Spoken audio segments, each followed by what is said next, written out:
أم قتلت أولادها الأربعة دون قصد.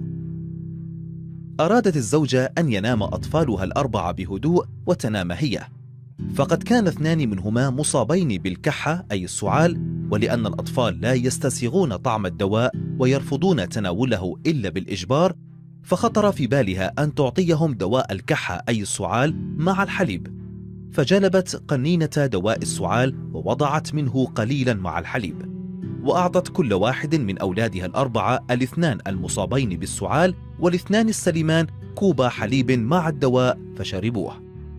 وجاء الأب بعد أن نام أولاده الأربعة وكان متبقيا في آنية الحليب قدرا من الحليب، فأفرغته الأم في كوب وقدمته لزوجها ليشرب الحليب، لأنها اعتبرت أن دواء الكحة مع الحليب له فائدة، فشرب الأب ربع الكوب وترك الباقي لأنه لم يكن راغبا بالكوب بكامله، وإذا به وبعد مرور ربع ساعة أوجعته بطنه وذهب إلى الحمام، وعند خروجه قال لزوجته: مذاق الحليب متغير وفيه شيء غريب، فقالت له الأم أنها خلطت معه دواء السعال، وسأل زوجته حالا: هل شربوا الأطفال من الحليب؟ فأجابت: نعم، وذهب مسرعا إلى أطفاله الأربعة وحاول إيقاظهم واستنجد بالإسعاف، ولكن كانت نومتهم هي الأخيرة ليس بعد استيقاظ، رحمهم الله جميعا.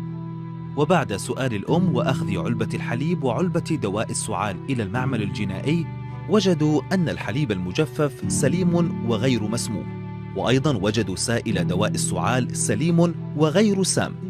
وبعد متابعة الفحص الجنائي والتحقيقات والاستعانة بخبير صيدلاني بحسب نصيحة قسم الطبيب الشرعي للمعمل الجنائي، اتضح أنه لو أضيف دواء السعال إلى الحليب يتحول الحليب إلى سم قاتل.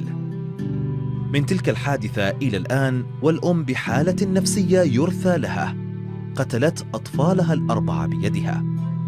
واحذروا أنتم يا أصدقائي من إضافة أي دواء إلى أي مشروب، فربما يتحول إلى سم فتاك وقاتل تفقدون به فلذات قلوبكم.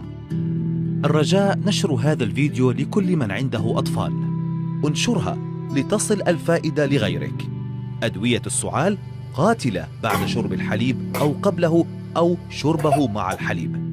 إذا أعجبك هذا الفيديو ووجدت به فائدة، لا تحرم غيرك من المعلومة، وإن لم تكن قد اشتركت في القناة بعد، اشترك الآن لكي يصلك كل جديد، ولا تنسى أن تضغط على جرس الإشعارات.